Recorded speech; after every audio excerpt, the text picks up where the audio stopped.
Hey y'all, thanks for watching this video. Remember to hit the like button for the YouTube algorithm, and if you're not subscribed yet, hit that button and the notification button so you get all the videos that I got coming out, because I'm working real hard for y'all and I hope you enjoy it and I hope you're entertained by it. And as always, I thank you humbly for your continued support.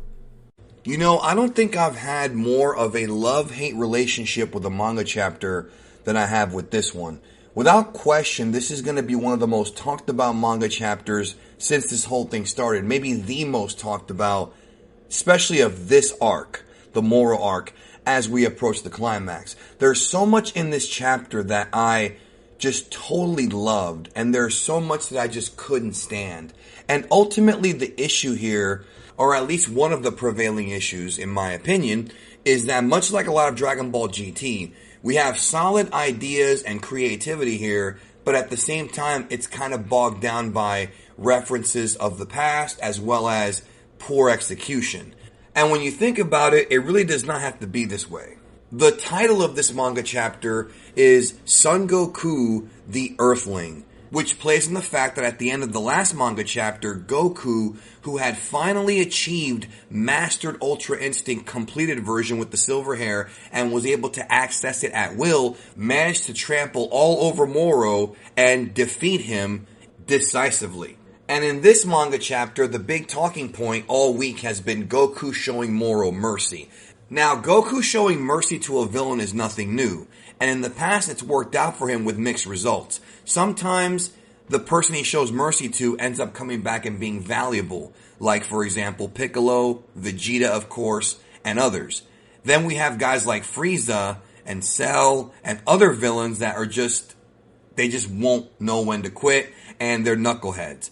And clearly Moro is not in the former category. He fits in with the latter. Earlier, several chapters ago, Goku already asked Moro to turn himself in, and Moro just kind of scoffed at him and kept walking. He wasn't going to listen. So maybe Goku thought that if he pounds on him, that maybe this time it would get the picture in Moro's head that, you know, I just got beat up, I can't beat this guy, I'm done. That's fine. That's fair. Ultimately, it's a very naive move by Goku, but not one that I feel is ultimately that stupid. However, Goku giving Moro a Senzu Bean, that to me is where we're crossing over the line of hero or of naivety into stupidity. Goku has learned so many times in the past not to screw around with villains like this. It's happened many, many times all throughout Dragon Ball Z, and it even happened all throughout this arc as Goku has constantly been encouraged by others to put Moro away and to not screw around with him. Even Vegeta, a few chapters ago, had Moro beaten, took too long, and then Moro would absorb 7-3 and create more of a problem for our heroes. The issue is that the first time that Goku did this, giving a villain a Senzu Bean, was against Cell, before Gohan fought him, to make it a fair fight, because he wanted to prove how strong his son had become. And even after Gohan pummeled this guy, and Cell was down to his previous form, Goku is screaming at Gohan to finish Cell off because he's too dangerous. Yet, here we have an older Goku, a wiser Goku, a Goku that's been trained by the gods, not heeding his own advice from when he was younger, against an even more dangerous opponent, one that has achieved powers and has abilities that nobody's ever faced before has, and Goku is dumb enough to give him a Senzu. The problem here is that what basically happened is Toyotaro felt like he wrote himself into a hole and felt the only way to continue this battle and to make it more dramatic was to have Goku give Moro a Senzu and give him a second chance, so to speak. But this is basically character regression 101, because Goku can be a naive good person without crossing the line of not listening to lessons that he already learned decades ago. Especially with all of the bad things that Moro has done since being introduced to this series. This is not just a regular villain. This guy is truly, truly evil. And for Goku to do that, it just shows that Toyotaro wasn't very creative when it came to figuring out where to take the story. They could have done 100 different things. They could have had Moro pretend to get captured and then steal the bag of senzu beans from Krillin, or even hold somebody hostage like Krillin or Dende. They could have done numerous different things, but instead what they did was they had Goku voluntarily give one of the most dangerous criminals ever the ability to not only come back, but to come back even stronger. Now, there was no way for Goku to have known what Moro was going to do, which basically was that Moro saw that his severed hand from 2 or 3 chapters ago that Merus had cut off was still there. He was able to reattach it, and he was able to not only get his power back, now fully healed, but possibly, and we're going to get to what happens here in a minute, access the powers of an angel. So Goku is literally risking the entire balance of the multiverse now, and we find out more on this later on as well, because of his display of mercy. And for a main character to make these mistakes over and over and over again does not make him a very good protagonist and does not make him one that we want to follow. As Dragon Ball fans, we want to see Goku evolve. We want to see Vegeta evolve. We want to see Gohan, the other characters, sort of learn things and get stronger and get smarter. It's not just about power in this series. Whereas, even though Goku's at his absolute peak in power, his peak as far as being, having common sense, I guess you can say, is not there and has in fact regressed. And that's really why so many people were irritated with this manga chapter. It's not so much what wound up happening with Moro and what he did, but the choices that Goku made that we all thought he was way past. Now, this wound up leading to some pretty good stuff. The art in this chapter was great. The fight scenes, albeit somewhat reminiscent of the old stuff, were well drawn, and I think they were kind of cool. Like, the way that Toyotaro drew Goku's face, the scene where Moro went to go punch Goku in the chest and he broke his own hand, that was freaking awesome. That was freaking one of my favorite panels that Toyotaro's ever drawn. There's so many good ideas here, and yet the one Goku mistake brings this manga chapter down. This could have been one of the best manga chapters in Toyotaro's writing history had he not made that decision. Then on top of that, we have Goku giving Moro this pep talk about, oh, you gotta train, man. You should train. And he's trying to talk this criminal into reforming his ways. Newsflash, Goku.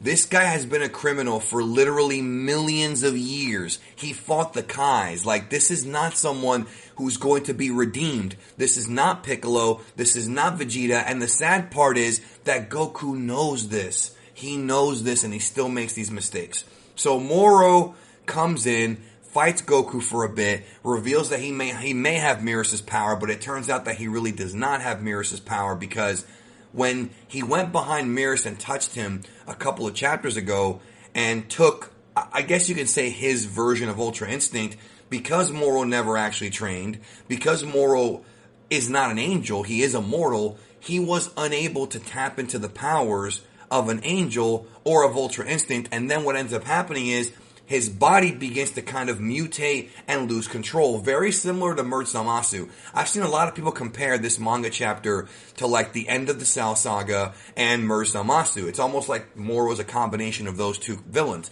But in reality, he's not just those two villains. He's also Frieza, with him being sort of this leader, and he's also King Piccolo because he wished to be younger. So Toyotaro is borrowing ideas from previous Dragon Ball arcs, and lots of them, and there's really very few fresh ideas in this whole story arc.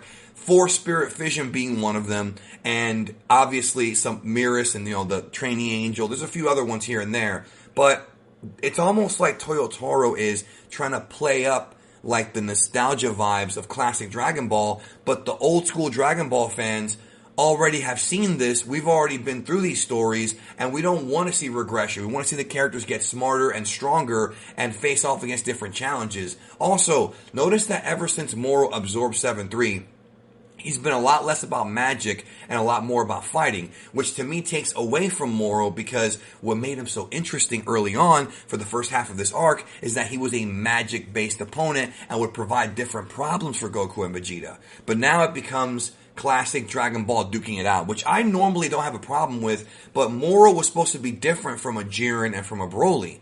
It's supposed to be all about being smarter. But the problem is that being smarter than Goku in this chapter doesn't seem to be that hard. You see what I'm saying? And then we have a moment where Whis encourages Goku to finish this guy off, and Goku says, okay, now I'll do it. And it's like, dude, how many more people have to tell you the same thing before you learn your lesson? Even Jocko was screaming at Goku to finish off Moro.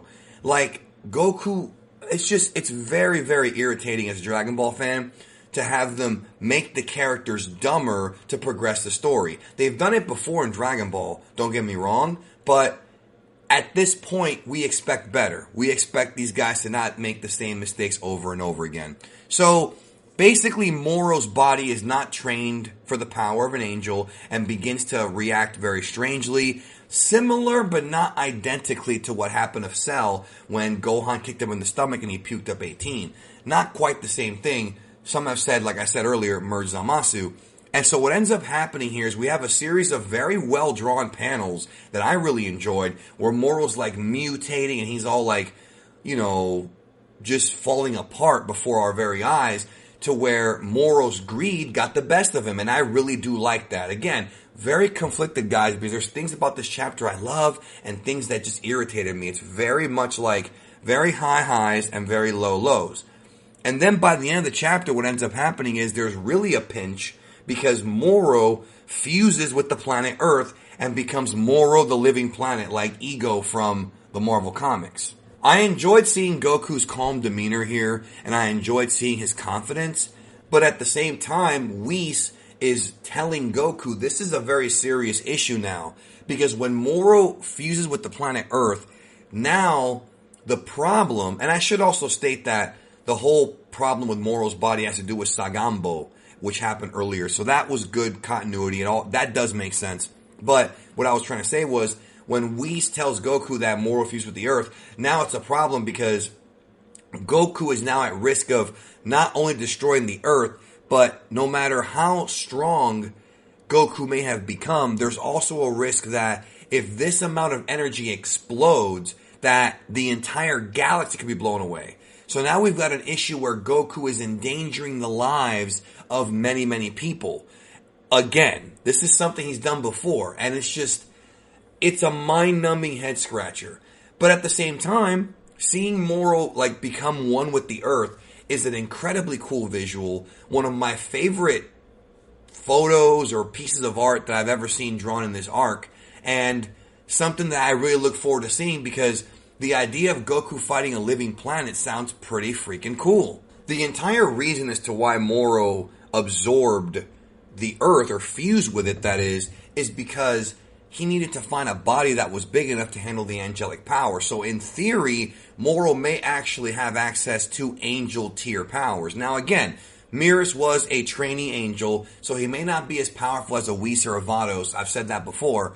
But nonetheless, Moro is getting higher and higher in the scale and has now become probably more dangerous than Broly or Jiren. Not saying he's physically stronger, but he's definitely more dangerous. But that could also be up for debate and interpretation depending on where they go in the next chapter. So I don't want to really marry that concept yet, but it seems like that's where they're going with this. And Goku is left there alone, basically, at least for now, to fight Moro, even though I think that we know that Vegeta's Force Spirit Fission will have something to do with Moro defusing from the planet. Perhaps Majin Buu will get involved. Again, we still have some chapters left before this arc ends, and it is a great cliffhanger, but my issue is more so how we got here and the obvious character regression of Goku, which was completely unnecessary.